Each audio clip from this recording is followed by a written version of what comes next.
Buti na lang talaga nagkaanak tayo, no?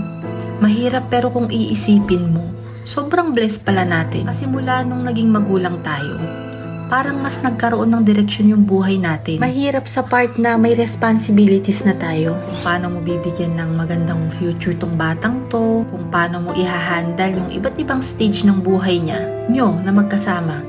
Kung paano mo siya i-build up na maging mabuting individual. Pero yung lakas na binibigay nila sa atin, iba eh. Yung kahit na anong pagod mo o sama ng pakiramdam mo, babangon ka talaga kasi alam mo may anak ka na nakadepende din sa'yo. Yung pasuko ka na sa buhay pero titignan mo lang yung anak mo tapos babangon ka na.